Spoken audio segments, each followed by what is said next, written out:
walk if they can't stand. Oh, I cried to myself when I saw hope. Okay, well, good afternoon. My name is Anna Stokes, and today we'll be discussing C.A.S.A. With our brother in Christ, Southside's finest, Brother Robert Nance, who is a native of Rogersville and has been here for roughly 12 years or so. So can you tell us a little bit about what C.A.S.A. is? Yes, Anna, nice to meet you. Yes, nice to meet you. Today. C.A.S.A. is what we call Christians Against Substance Abuse. Okay. And we bring this here to you every Tuesday night from 6:30 to about 7:30. And we deal with issues. Okay. You know. So what is substance abuse? Substance abuse could be anything from, we talk mostly, when people think of substance abuse, they think of mostly drugs like alcohol, cocaine, marijuana, heroin, and those types of things. Mm-hmm. But now, substances could be anything that we abuse. Anything that we abuse would be substance abuse. For instance, shopping could be one of those things where you find ladies who go out just go out and buy shoes and clothes that they don't need, mm-hmm. because it gives them that certain amount of rush of adrenaline. You see, and then they get satisfied with it for a minute, but then they go back and they do it again. And they keep doing it until they get so overrun with whatever it is that they were looking for. They have I would call it a guilt complex. Mm. Okay? And so then they want to say, well, how did I get here? Okay. So they've lost control. Okay. Okay. So how long has C.A.S.A. been about, or how long y'all been doing this? We've been doing C.A.S.A. here for, we did it for 2 years, before the pandemic, and then we had to slack off. And now we just started back about 3 weeks ago. So we're back in full swing. And we want to let people know that we are back and that C.A.S.A. is here to help people. Okay. So can we touch a little bit on identifying what is an addiction? I know you said there are a few components of it, if you could explain that. Okay. My definition of components of addiction, those three primary points that make up true addiction, we talk about obsession, compulsion, and self-centeredness. So we talk about an addiction being a spiritual, mental, and physical disease, okay? And the physical part of addiction is the compulsion. Once I start doing something, I can't stop, okay, until it's all gone. So to make it kind of like a very simple thing would be if I was drinking alcohol. Mm-hmm. I couldn't stop drinking until it was all gone, or I was passed out. Mm-hmm. Okay, that's the compulsion of it. The obsession is when I'm thinking about something, be it alcohol, be it whatever the substance is, if it's the shoes or the clothes or whatever, I keep thinking about them until actually I go and do the thing. Okay, and once I go and do the thing, then that's where that mental aspect comes in. Mm-hmm. Okay, and the physical aspect is actually, well, going and doing it is the physical aspect.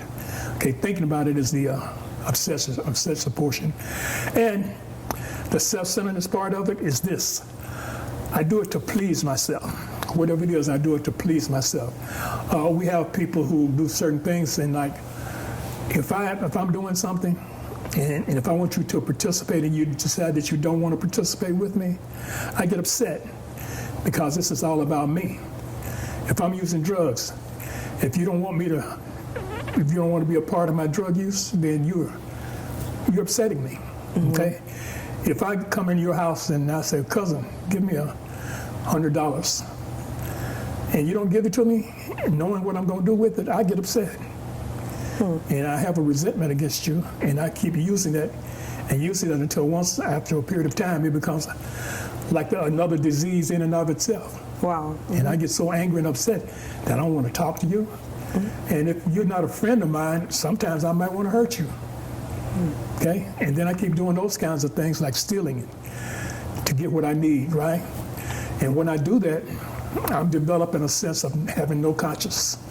Okay, spiritual aspect of disease of addiction is spiritual bankruptcy. Mm-hmm. No God, no higher power, as we call it. We just do whatever we think is right, and as long as we think it's right, then it's okay with me to do it. And I don't have a conscience. It's just like the animalistic level. Animals don't have consciences. They just do things, and they do it because they feel like it's right. And that's what the addict who's in, I guess I could say, denial. They feel like they're not hurting anybody, so just they do what they do, you know. And I know anyone can suffer from substance abuse, man, woman, black, white. Specifically, you mentioned in service today African Americans. Could you touch a little bit on that and African Americans and how we deal with substance abuse? Okay. In our, how can I say that? In our race, I guess you could say, we've always had people who drank, okay, and then we got people who crack cocaine came about. That was really the thing that really kicked off this whole thing about African Americans getting so strung out on drugs and walking up the street and down the street, you know, with no money, knocking people in the head, stealing purses and all this kind of stuff. And we don't know where to go for help, or we won't look for the places to go. And then when we're presented with somewhere to go, we won't go because we're ashamed. And that's what we have to understand and realize there's nothing to be ashamed of. Addiction has been classified as a disease now. It's not just the fact that people just do it just to do it. It's a disease. Because somewhere along the line, people's brains have gotten, I guess I could say, reprogrammed or rewired to where they're conditioned to do certain things. And that's why we talk about here, I can show people how to get off drugs. But the problem is those people staying off drugs. I can show people how they can quit any kind of substance abuse, but the problem is staying, okay? And so now we get back to the spiritual realm, right? And the spiritual realm, we all know, it comes from the God in us, okay? And so we teach people, slowly but surely, how to get themselves in touch with God. And people don't believe that, right? But 12-step programs, that's what they do, basically. That's exactly what they do. So that's what we're here for, to help people. So if I were to come to a meeting, can you kind of give me a breakdown of what the meeting is like or the environment of the meeting? Okay. The environment of the meeting is we come in and we sit down and we open with a prayer. We start talking. I'll have a topic for us maybe. Or maybe we would just start having an open meeting and we'll just start talking about whatever it is that's bothering you today. Hey, Anna, what's bothering you today? You know, what's going on with you? Blah, blah, blah. We'll start talking about it. Somebody else might want to share and give you some input from their experience, not from what they think, but from their experience. See, when I start talking to people about drugs and whatnot, I talk from my experience because I've had experience doing it, okay? And so that's what this is all about. And you can't do that in a regular gospel meeting setting because it's not a feedback thing, okay? So that's why we call it the C.A.S.A meeting, Christians Against Substance Abuse, because we have, we have the intermingling of people. And where we can develop feedback, you can also get support there, peer support, somebody who can help you. You might want to find somebody who can kind of like be a sponsor or whatever, that you can call and you can talk to when you got a problem going on and you don't know where to go, and you call and you talk to this person. If that person doesn't know, they might be able to find somebody who can. So it's all about being willing to get out of myself and being willing to help somebody else. And in so doing, I grow, that person grows, and then we keep spreading it around. Okay. And I think earlier you mentioned the anonymous aspect of it. So what happens in C.A.S.A stays in C.A.S.A, and you don't have to worry about it getting out amongst members or out in the public. You know, what you and I discussed today or you and I discussed at a meeting stays at that meeting, and you and I can touch bases or whoever we're talking with, and they can know that it's not going to spread out any further. No one in the church is going to say, well, did you know what he has going on, or did you hear what she had going on at the meeting? You know, it stays at C.A.S.A. What happens at C.A.S.A stays at C.A.S.A. Exactly. You're exactly right. Because we don't want it to make people feel ashamed, because when people start doing drugs and whatnot, over a period of time they develop this guilt, remorse, and the shame, and so they don't want anybody to know.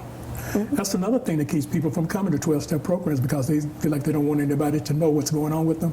So we try to keep it like, it's like, hey, you're here, we want you here, and we don't want to try to run you away, and we don't want to let you get shamed into not coming because somebody found out that you were here.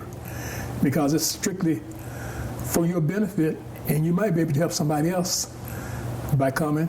And if they don't know what's going on, then they're not going to come. But in knowing what's going on, they don't have to go out and tell the world either.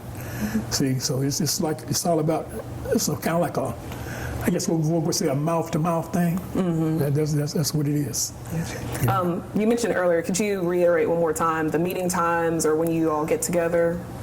Okay, the meeting times are every Tuesday night at 6:30 p.m. Okay. Right here, right in the back of the church in the fellowship hall. And is this strictly for members or members of the Church of Christ? No, or it can be for anybody. for anyone? Okay. Anybody. They don't have to be a member of the Church of Christ. They don't have to be a member of any church. But if they got something that's going on, who knows? They're getting the information here, so they might want to join this church. They might, yes. Yes, I agree.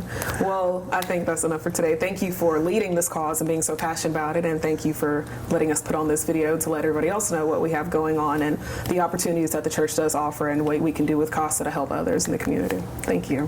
Thank you very much. Hello, my name is Robert, and I'm a member of Southside Church of Christ here in Rogersville, Alabama. Inviting you guys to come on out to what we call the C.A.S.A, Christians Against Substance Abuse program. We meet every Tuesday night at 6:30 p.m. and we'll be in the back at in the fellowship hall. We ask that you all come out, and we're going to have a good time. We'll drink some coffee. We'll talk about issues that go on in our lives that we can't talk about at other times, and we just want you to join us. So thank you. But one cannot walk if they can't stand.